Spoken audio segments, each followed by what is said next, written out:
we got a lot of support from our party leader. But the rest of the structure, you know, from the Secretary General going down, they did not offer the leadership that we expected. We also expected to see them on the ground. We didn't see them. So moving forward, because we have a party that listens.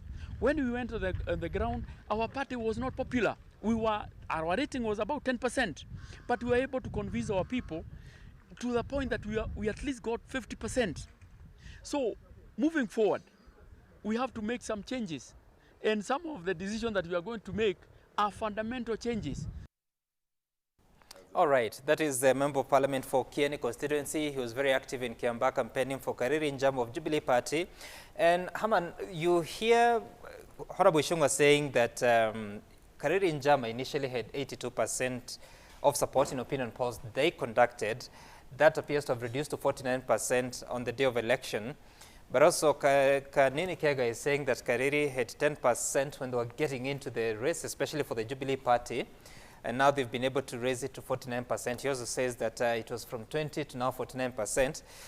Are you convinced? And what will Jubilee Party look like after Kiambaa? Have they learned the lesson? You know, Kimani says Kariri was at 82. Kanini Kega says he was at 10. You see, these are extremes, eh? The truth of the matter, and anybody on the ground will tell you, Kariri was a popular candidate. Mm. He was facing a giant in the man of the late Koinange. And you know, this is a constituency that has produced the giants of this country, from Bio Koinange. And he was able to wrestle and be recognized and be visible. So he was a popular candidate, no doubt about that. The games that took him to UDA notwithstanding. For Jubilee, I can say this, that the party for now is not there. And as I've said, it is deliberate. And I said, when the time comes, and I think it's now the time to say it, Kimani Ichung'wah should be better worded. The strategy, I think, is to destroy Jubilee and create orphans. Ichung'wah here will be one of those orphans. Come 2022, Jubilee or something reworked by Uhuru will be the main party of the mountain. You get it? Whether it will be now Jubilee reloaded, as he says, or something crafted between ODM and whatever it will be, that will be the party of the mountain. And Ichung'wah will be coming to the mountain as an orphan. And they will really have problems. That is the intention. But when you look at UDA, yes, and with that you also look at the Deputy President William Ruto, yes, getting into a constituency, the home county of the president, and able to rake away 50% of the vote, never mind the voter turnout, can UDA sustain this, and can it be wished away, even as you say, what Jubilee may do, or President Kenyatta may do ahead of the election? So what we are saying is this. As we speak in this studio today, the party of the mountain is UDA. The vote of the mountain is Ruto's vote, in excess of 80%. When I say this, some people get very annoyed. That is the truth. If you go on, if you were to take a vote now, these fellows are UDA and they will vote for Ruto against Raila or somebody else. Almost 80%. But like we say in politics, 1 year is a long time. And if I were Ichung'wah, that's why I say they should be careful. If you look at what has happened in Kiambaa, it should be more a warning to them than Jubilee. Because then it shows, if Jubilee can put up a show, it indicates that when the day of reckoning comes, which is next year, even if Ruto will still be on the mountain, even if Ichung'wah will have done a lot of work, Uhuru will not leave empty-handed. And that is dangerous to them, because for them to win the next election, they must get over 80% of the mountain votes. Because in the absence of that, because this is now Ruto's stronghold. You see, in your stronghold, you should not be talking of competing with another person at a 50-50. That is his stronghold. Because if you remove the mountain from Ruto, then he's gone. You get it? So the Kiambaa, if it is anything to go by, it should be very worrying to them. You know, Gituku, I'm constrained in a way to agree with Haman on two aspects. One, that UDA is a party of the mountain. That's true. Two, that a year is a long time. That again is true, and we are cognizant of that, and we appreciate that as a fact. And that's why I said we are not sitting on our laurels. We are working hard and making sure that we continue engaging with the people as we have been engaging with the people to make sure that we maintain our position within the region and in the country. And for information, UDA is not intended to be a political party that is regional or ethnic. It is not a party for Mount Kenya. It is not a party for any part of Kenya. It is a party for the entire country. My only point of departure with what Haman says is the basic assumption that he has that Kenyans will continue to vote along their ethnicities and parties will be regional and ethnic and around personality cults. If that was indeed true, UDA today, under the perceived leadership of William Ruto, would not be the party of the mountain, as he says it. But Kenyans and the Kenyan voter is changing.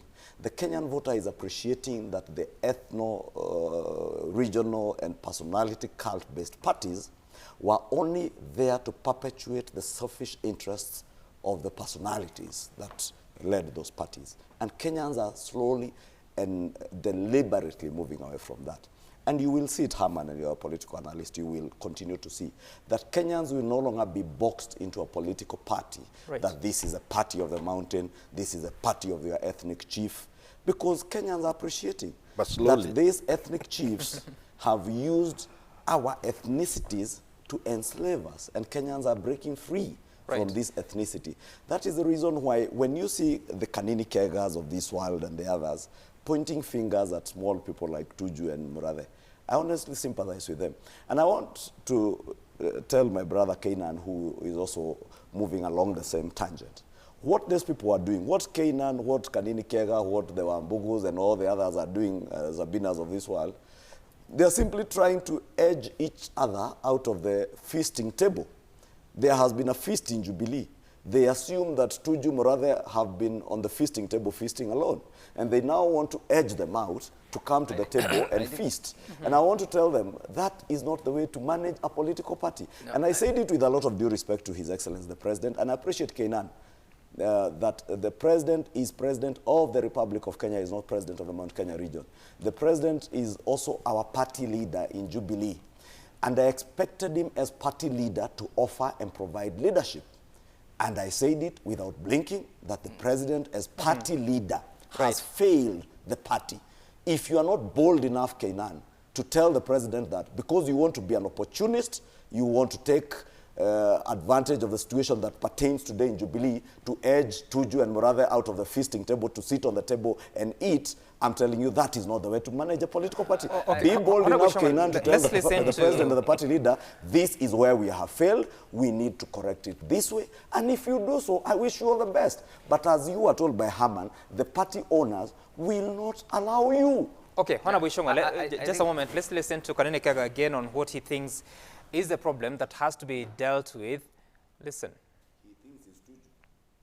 I'm speaking on behalf of so many other Jubilee members, silent Jubilee members. We are going to eject them out of their offices because we cannot let our party die. You know, when we are watching, we cannot let our vision and the dream of the president, you know, be destroyed by a few individuals who have either committed offenses against the people, either through their utterances, or they have also failed, you know, in their duties. So it's a challenge to them. We are giving them 1 week, they resign. If not, then of course you are going to eject them. We want to infuse freshness in the party of Jubilee. We want to say that and tell those people who have been saying that Jubilee is dead, Jubilee is not dead. And from where I sit, I'm putting my party Jubilee on notice. That nikiona hii melikabu yenu inaenda kuanguka, watu yangu ya Laikipia wameniambia mama kuwa mwanamke mwelevu, usikubali tuingie ndani ya bahari zote.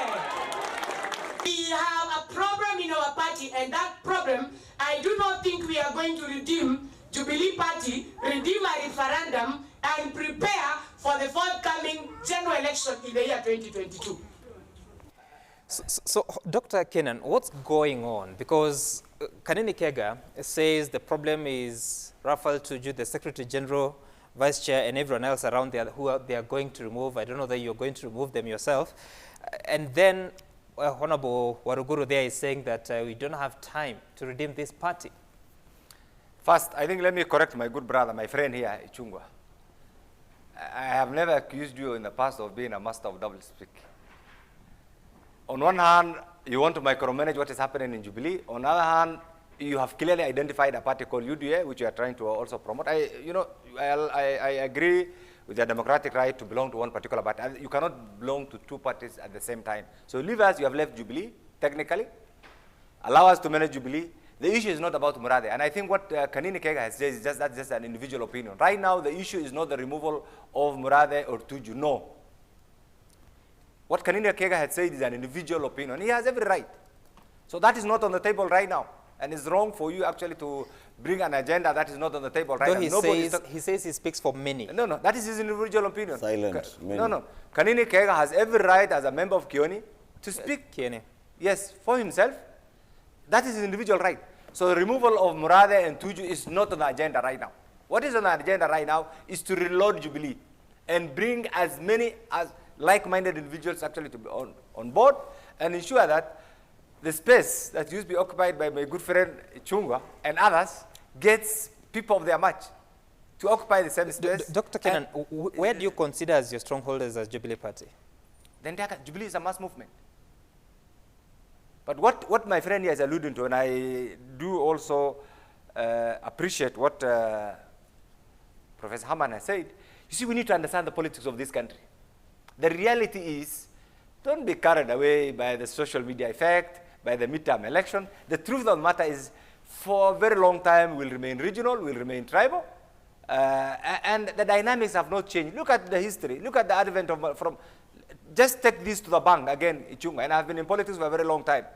Look at the trend of voting from the advent of multipartyism in 1992 to date. At one time, people thought the late Matiba will bring about a revolution. But Kibaki came up within a very short time and changed the status quo. In 1997, you know again what happened? People thought Moi was gone. In 2002, within 4 months, everything changed. 4 months, actually. That is a knock effect. Look at again what happened in 2007. When people thought everything was, Kibaki was, history, things changed suddenly because of the voting pattern. 2013, you know how Jubilee, TNA, and these other parties were formed the last 6 months. In fact, at that particular time, nobody even thought President Uhuru Kenyatta was going to be a candidate. That's why I am saying today, it's too early for you to, because right now you do not have a candidate. In your backyard, you have a candidate in the name of His Excellency William Samoei Ruto as your candidate. I can assure you, when Jubilee and other like-minded coalition, just a minute. Who is your candidate? Just a minute. Just give us a space. Well, that's why we're not in a hurry. We have 13 months. When Jubilee and other like-minded parties will come up with their lineup, with their presidential candidate, I can assure you the ground will shift within a week. And that is why you need to take seriously what Professor Haman has said. Dr. Kenan, you have every reason to worry because right now, you may be taking advantage of these midterm effects, where the cost of living has gone high, the effects of the pandemic, the COVID pandemic, and the economic challenges. Give it a little bit. Gituku. 1 more month, 2 more months. Hold on. Dr. And Kenan, I can assure you, the ground where you think right now, you are so acceptable. We'll find it hostile. And that is the reality of our Kenya. So get ready. Let me ask you this question. I will share when the time comes, because I know your capacity, I'll be the first one to vote for you and to come to the right group, and that is what Professor Hammond actually said. Dr. Kenan, listen to this, because you said that the Jubilee Party is a party for the entire nation. I asked you where you consider to be your stronghold. You didn't respond to that. Just hold on. So look at this. Jubilee lost by elections, some of them being for wards, Rurie, Gaturi, London, Juja, and now Kiambaa. They won Mugoga and also Hell's Gate, I believe. Does this bother you that you're losing such kind of seats less than 1.5 years to the election, even as you said that you're going to reload, why are you reloading? And will you still have your traditional strongholds that you've had since 2013? Yes, that's why we are saying, I agree with Professor Haman. And that's why we are saying we are worried, because there must be something that's not resonating very well with the public. And these are issues that we have identified. But also remember, Jubilee as a house was divided. We had one united house called Jubilee, which is a mass movement. Over the last 3 years, we are divided on certain issues. It's a reality. Right now, we're almost parting ways. God knows what will happen in the next 13 months. But for now, one group has identified themselves with UDA. The other group have decided to reload and to re-energize and make bold and pragmatic move that will make this party go back to where it was in 1997. And I'm sure it's not too late. That's why we are saying. But he says you will not succeed. I will say he doesn't understand. And my brother here needs, I wouldn't say he doesn't understand, but he needs to appreciate the dynamics of Kenyan politics. Okay. Do you know why they will not succeed, Gituku? Simple reason. They are being dishonest. They are being untrue to themselves and untrue to Kenyans. Dishonest in the fact that they cannot deal with the problem where the problem is. They are escapist. They are looking for an opportunity to come to the eating table, as I said. We are looking at leaders, when you look at the leaders we are talking about reloading Jubilee, are leaders who on their ground have lost ground and touch with the realities that their people are living with. And I'm not saying I am, and those of us in my corner are guaranteed of anything with the people. But at least we stand with and we speak for the people. You see leaders who are talking about reloading Jubilee are people who are very sycophantic of the leadership.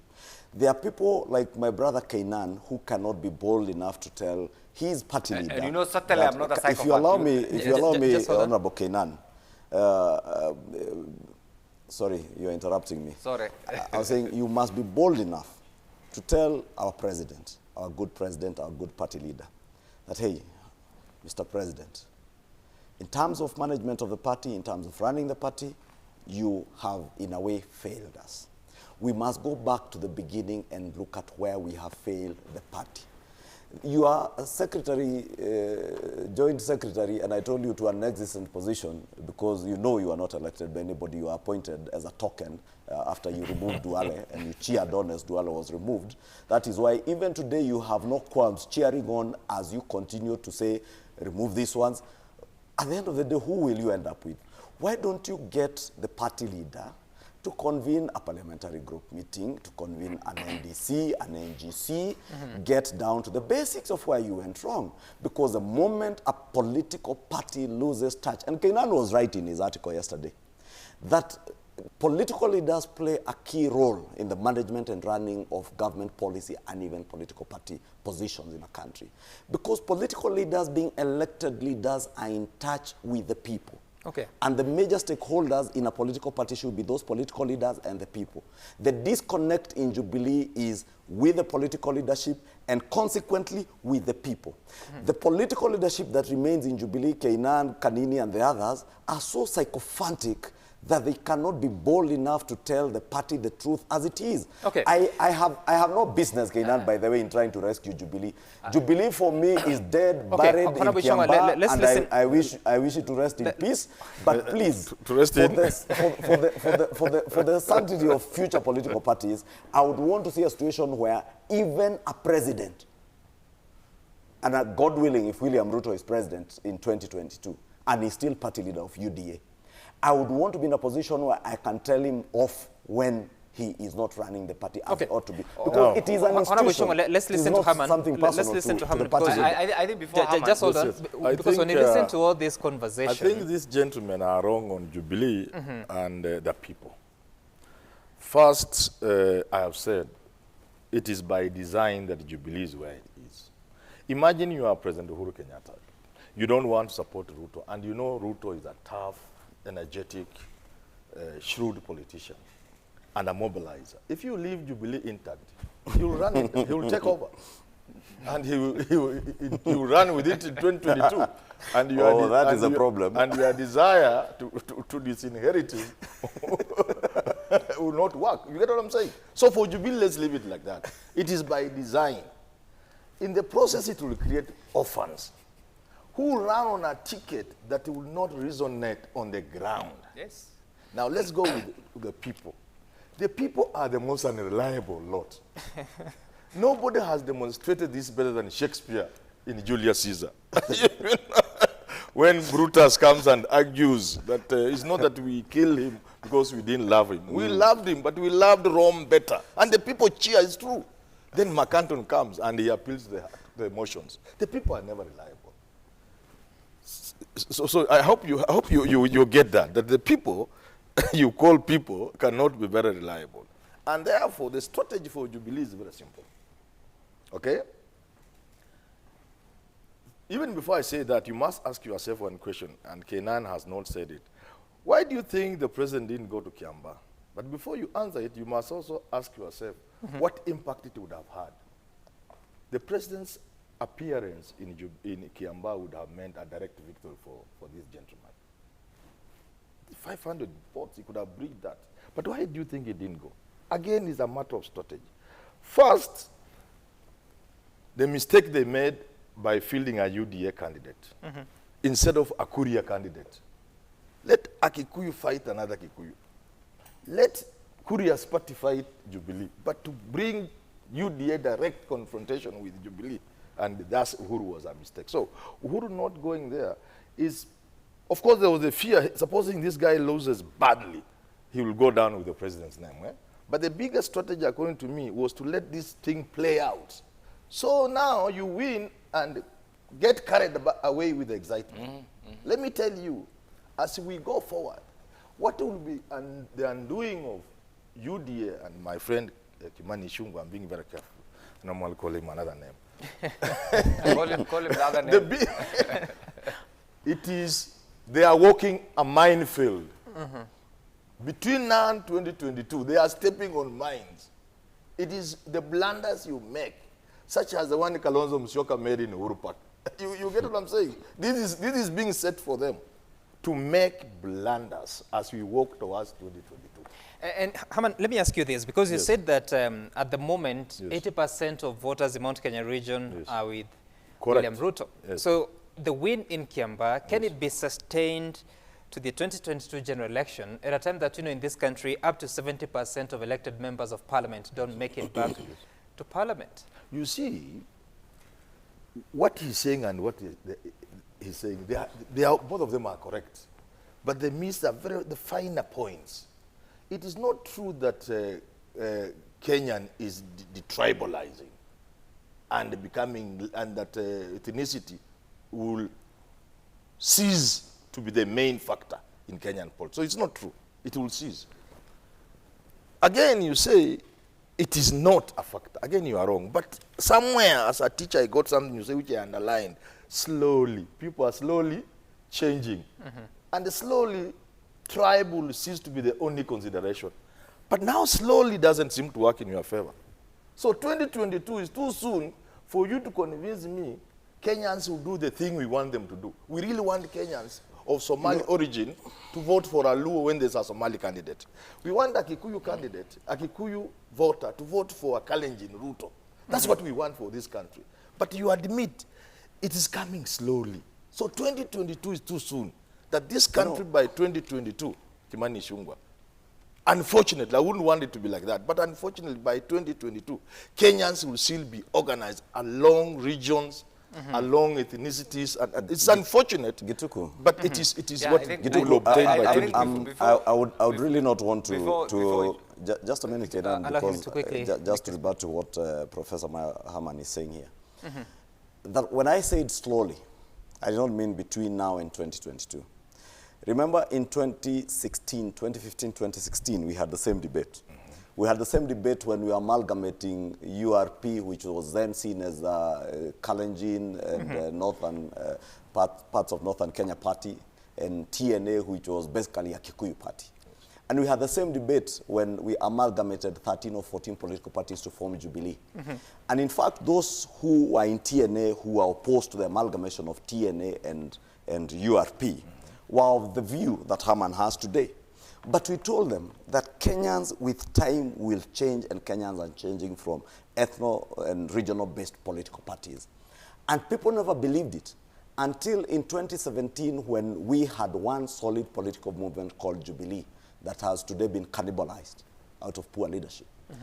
That this political outfit ended up winning close to 180 seats, parliamentary seats in the 2017 elections. When I say slowly, it means that that 2017 episode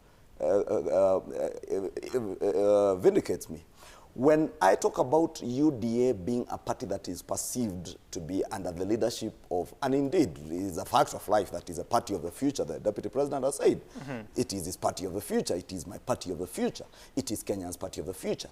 That Kenyans in the Mount Kenya region, aware that they have a sitting president who is also a sitting party leader to Jubilee, have deliberately decided that, in his estimation, close to 80%, and I can tell you it's higher, identify with that political party and with William Ruto, then that is a change we are looking for. Okay. I do not want to be a doomsday seller like Haman, that Kenyans are so stupid they cannot change, they are tied to their ethnicities. I said Kenyans have appreciated, and more so in Mount Kenya region, they have appreciated that when they were told, Modo ito, this is ours, they appreciated that the Kenyans in the Mount Kenya region have immensely suffered under this regime, more than even under the Nyayo regime. Our economy has been hugely battered under this regime. Yet, we had one of our Kenyans appreciate that we have been used to I hear you, and we'll get back to that. Just from our ethnicities. And let's listen to the Deputy President as he was commenting about the Kiambaa outcome as we transition to the next topic. Friendly match, ni kweli. Ni a friendly match kati ya chama yetu ya sasa ya Jubilee na chama yetu ya future ya UDA. So hakuna shida hapo, hiyo ni maneno tu ya kawaida. Na unajua watu wa Kiambaa tuliwafanyisha mtihani mgumu sana to choose between the present and the future. Wakasema, we have business with the present, tutapatia kiti ya Muguga. Na pia tuko na mpango ya future, wakapatia kiti ya UDA kutoka Kiambaa. So, I can almost feel the tongue-in-cheek of the Deputy President as he's saying that. Do you trust what he's saying? First, I want to correct my good friend here. You know, I'm sure you're not putting me under the categories of the test tube politicians. I'm a self-made politician. I've never been a sycophant. What we are doing is to agree with the realities. The reality is you know, it's like you want it from both sides. You want to play to this group when the situation demands. You want to change again when you know things are not in your favor. I think the biggest challenge the president has faced, I remember in our first BG, immediately after the election, the general election of 2017, the president said, look, this is his game plan. The first 4 years of his term, development. The last 1 year, politics. Individuals disagreed, and everybody has the right, democratic right. And I believe that was the gist.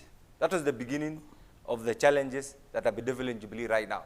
One group wanted, led by the president, concentrate on development for the first 4 years, and then play politics in the last 1 year. The other group wanted politics around the clock. And there was confusion. That confusion is what affected the operations of Jubilee, and you can understand.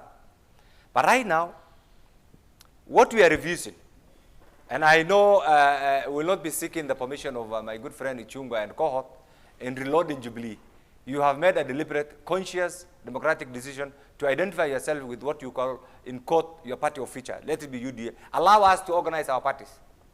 We are reluctant to get involved into your party activities, and you know we have the capacity. What they want to do is to manage their outfit, but still remain with one leg in Jubilee and micromanage. That has ceased with Kiambaa. Secondly, I disagree with Professor, and I don't think whether it is scientific, that 80% of the people of Mount Kenya support. I think it's not scientifically proven. That is just a wish-wash assumption. It's not true. It's not true at all, at all, at all. Show me anywhere a scientific research that says 80% of the people of Mount Kenya support UDA. It is not. Kiambaa. No. Juja. In fact, Juja London. from no, just Liz from Juja. Just allow me. You had had your time. Honorable Shengwa, even if you had to use the results, if you had to look at Kiambaa, it was 49% versus 50%, which I think is what is that's what I'm coming to this. The reality is, we are now awake. We have identified our weaknesses. We'll address our weaknesses. We'll seal the loopholes. And I agree with what the professor said. We will bring together, just like they are purported to bring together the like-minded individuals actually in their backyards. I can assure you, the groupings that we are going to put together, It'll be terrible. the groupings that we are going to put together, when the time comes, I'll come for you because I really want you to retain your parliamentary seat of Kikuyu because I value you as an individual. Not on Jubilee. That grouping that we will put together will surprise you, will shock the nation, and that will be the group that will form the next government. And I can assure you, President Uhuru Kenyatta, his handshake partners, and also the One Kenya group will come up with a formidable group. Take this to the bank. And I know that's what they allow me to laugh. Now, Sam, a formidable group that will take this country to the next government. And I know you have been very reluctant to accept the reality that we have a handshake in place. Dr. The handshake is a reality. Dr. Kenan, Dr. Kenan, you appear to tickle them so much. Let's listen to what Peter Munya has said so that we can calm the tickling around, then we can move on. Kwa kuenda mbele ni kuwa tusikubali kugawanywa. Ile itawezesha sisi kuwa na nguvu na usemi. Kwa hiyo serikali itakuja ni kuwa kura zetu ziwe pamoja. Kura zetu ziwe wapi? Pamoja. Tusikatwe ati hii pisi moja iende huko ati ni Mount Kenya West. Ile ingine ni East. Sio ile ingine ni South. Ati ile ingine ni North. Mimi nasema mlima ni moja. Watu wa Mount Kenya ni watu moja. Historia yetu ni moja. Kwa sababu unity ya Mount Kenya ndio itachangia pia kwa unity ya Wakenya tukienda mbele. Right, and Haman, as you respond to what Dr. Kenan has been saying, I want you to reflect on what happened in 2017, the election that was nullified. Yes. And Uhuru Kenyatta got 8.2 million votes. Out of that, 4.3 million came from Mount Kenya counties, 10 of them, inclusive of Nakuru, which is more or less cosmopolitan. 1.9 came from the rest of Rift Valley, yes. Excluding Nakuru and Laikipia. Do you think Deputy President can sustain such kind of a formidable force that was in 2017 in Mount Kenya to the extent that he is able to convince up to 4.3 million votes in 2022? First of all, to inform Kenan that when we say 80%, it's just a man who's speaking. It's not statistic. If somebody tells you if you cross the road running and the vehicles are passing, you'll be knocked down. You can't ask him for scientific evidence.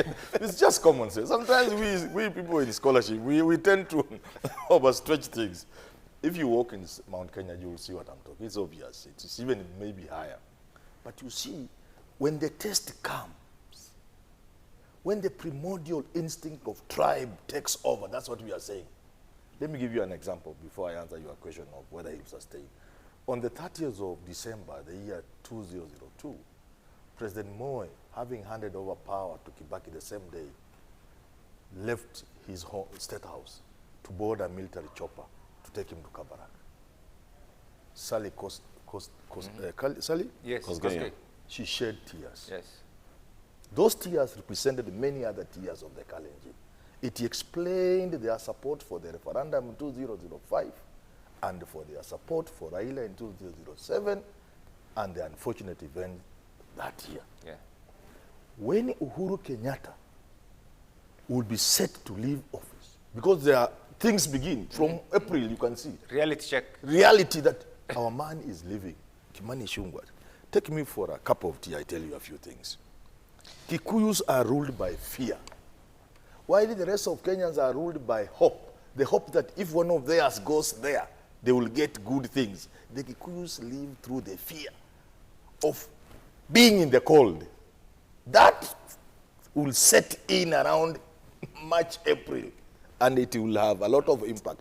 I'm not saying they will leave Ruto or UDA, but I'm saying it will be a moment of reality check. You don't know where it would go. Now, to answer your question, it comes back to what I've been saying. Rift Valley did not produce significant votes. Good votes, but not significant votes for Uhuru Kenyatta in 2013 and 2017, especially if you are to concentrate on what you would call Kalenjin votes. They are really not that significant in the pot. That means, as is true of our Kenyan politics, Ruto must have a base from where he comes. And for now, unfortunately for him, and I've said this repeatedly, without any ill willing, I'm just looking at the situation. For now, unfortunately for Ruto, his base is Mount Kenya. So if you touch Mount Kenya, you don't even need more than 30% of that vote. And remember also the turnout may not be as well as it should be for him to register enough votes. So there are two things, turnout, and secondly, of those who turn out, if Uhuru is able to walk away with 30%, let's not talk about even the disorganization, because to answer your question again, as to whether Ruto can get the 4-point-something million Gema votes, you must also ask yourself whether the Gema vote is going to be intact all the way to August 9th. Is it 9th? 2022. Yes. That's a long shot. No, to hope, let me just finish, Kimani Ichung'wah, to hope that this base, William Ruto, will remain, one, his base. It's a good hope, but there are challenges to that kind of thinking, and the history can bear me out. Two, that in the absence of a clear direction from the mountain, if they are not listening to Uhuru Kenyatta, for example, to hope that they will remain intact and all of them be directed towards UDA and Ruto is, I think, stretching imagination too far. So, to answer your question, it is a tall order. Ruto is a charismatic leader. He has a serious following, almost fanatical, second only to Raila's perhaps. But the mountain, to me, which will be the deciding factor, is the thing to watch. So Ichung'wah must now be watching the mountain. So, Honorable Ichung'wah, what is your reflection? And you may not want to reveal your strategy for 2022, but what is your reflection to ensure, because the region that you come from, we've been seeing several voices, whether it's Kiraitu Murungi, whether it's Speaker Muturi, but another set of 7 governors saying that we have to retain our bloc as united. So what is that path like to ensure that you can retain at least the support that Jubilee got in 2017? First, let me tell my brother Herman here, as much as he is a political theorist, I'm a practical politician. I'm not a theorist like him.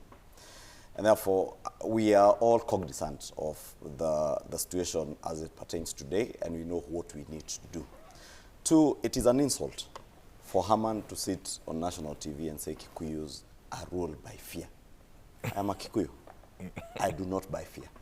I am never ruled or guided by fear. Maybe you did understand the fear I meant. And so are so many the fear of being in the cold. So are so many other people from the Mount Kenya region. We are not ruled or guided by fear.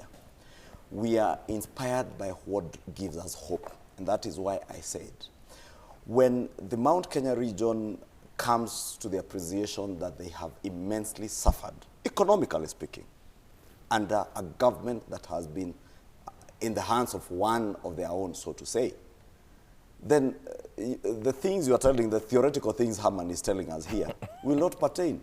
Not tomorrow, not even in 2022. At the end of the day, every Kenyan, whether from Mount Kenya, whether from northeastern Eldas, where Honorable Kenan comes from, or even from western Kenya, where Herman comes from Kisii, from Nyanza, what the average Kenyans want is a leader who will inspire hope. And the reason why you see William Ruto inspire hope in many Kenyans is because he has an agenda, he has a vision that people can identify with.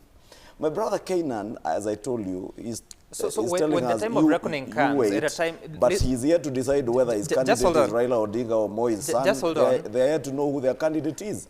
Therefore, by the time they decide whether their candidate is Moi's son or Raila Odinga, whether they will be Jubilee will have been swallowed by ODM or ODM will have swallowed Jubilee. We are cognizant that we have a party of the future. But that does it bother you? We know we have a candidate, we know who the candidate is, we know the economic policies that we want to espouse. We know what agenda we are going to sell to the people of Kenya, and therefore we are not sleeping on our laurels, waiting for somebody to hand over. Unlike just hold many on. of them, we're in the tail end of the show. Please we are listen waiting to for this someone question. to hand over something to them. Please listen to this question, because in 2017 August 8th election, Raila Odinga scored, was it 6.8 million votes, and out of that, you will see his biggest share was coming from Western, Nyanza, Lower Eastern, if you're talking about Ukambani.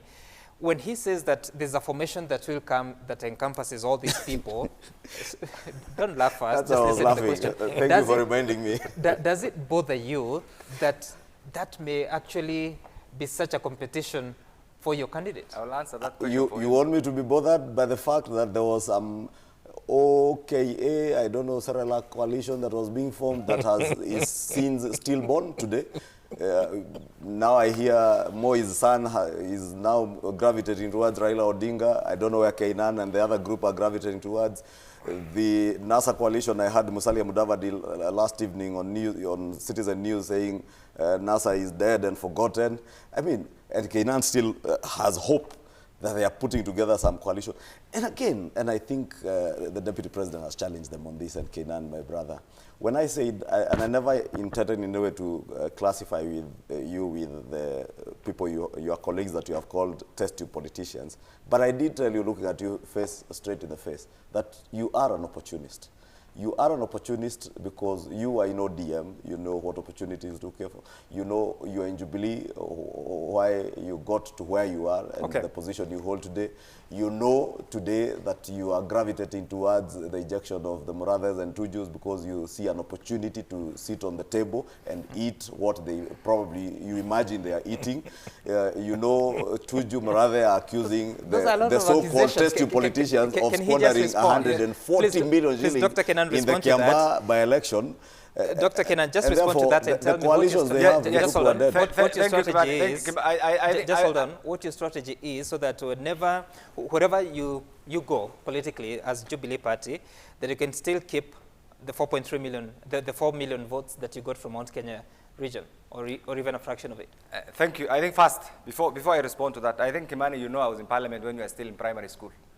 And two, even at that particular time, where it was even difficult to mention opposition party, I was the first member of Parliament to be elected on an opposition party in Northern Kenya at that particular time when Kanu was, to that extent.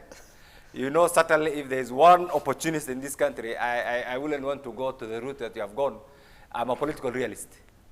Political realist meaning, in where area where I come from, the issue of parties comes second after community's interest. And I entirely agree with Harmon that said, I will not use the language that he has used.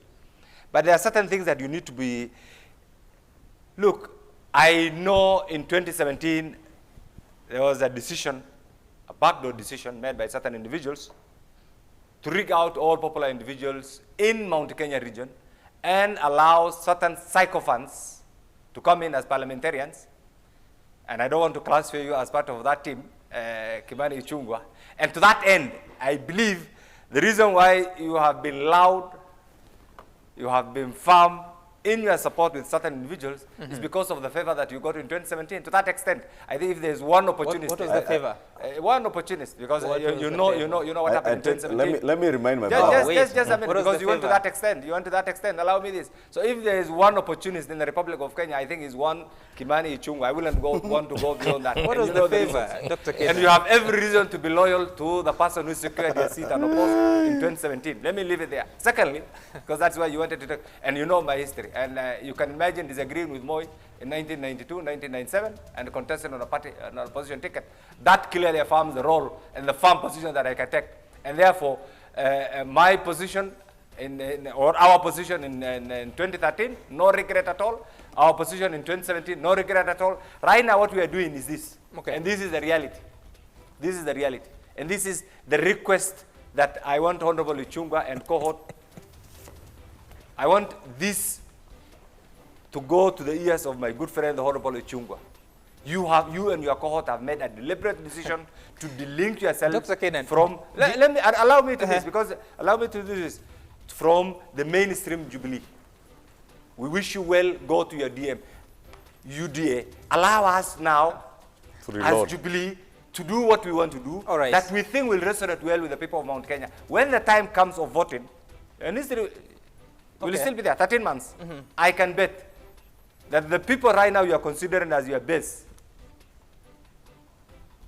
and take this to the bank, and history has taught us this, will align themselves with where they feel their interests will be served best, as Professor Haman has alluded. And that will be not the formation you are rooting for right now. All right. It will be a formation that will be, it is in the oven, it's being cooked, it will be there very soon. Dr. Kenan, and we don't want to say our strategy here on TV because this is Dr. national Kenan, TV. please, let's end Watch this. this in the next few months.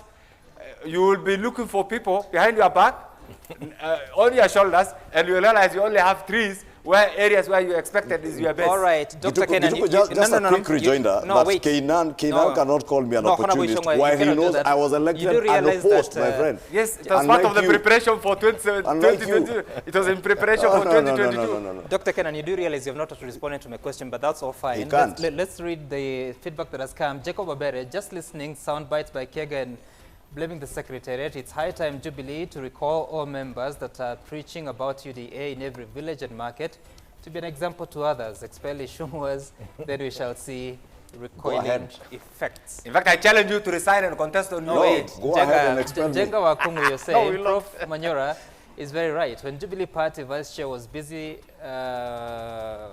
you mean uprooting or what? William Ruto was busy pulling Kimani Ichung'wah and Mount Kenya leaders to his side instead of ensuring the Jubilee Party membership remains strong even as they try to kick Ruto out. Shalay Sean, Jubilee Party ODM merger was a total turn-off to Kiambaa people. Voters voted to punish the limping JP. Otherwise, Kariri Njama was well known in his service to Kiambaa people. No doubt the DP is the person to watch in the mountain. He is winning at the people there. That's Shalay. Queen News Pacho. Wow, okay. The current by-election in the party leaders bucket speaks to things. One, the king is naked, he must be dressed. Two, for those who have been waiting for endorsement and the baton, time to rethink. And Kaino Richie, you said that the remaining Jubilee skeleton has exhausted all those who were to be expelled, and now they have turned guns on themselves. We will see them kick Tujen Murade out, and these two have been the Jubilee mouthpiece. I must commend the flowery language you get here on the feedback. And thank you so much, Dr. Aidan Kenan, Honorable Kimani Ichung'wah, and Haman Manyora for making time for us. Dr. Kenan, next time please respond to the questions as asked, but it's so fine. The conversation continues. Come on, Ichung'wah. Up next is Sporty Monday with Mokami Wambora, who is here leading the crew. Stay tuned to that. Bye for now. My name is Sam Gituku. See you some other time.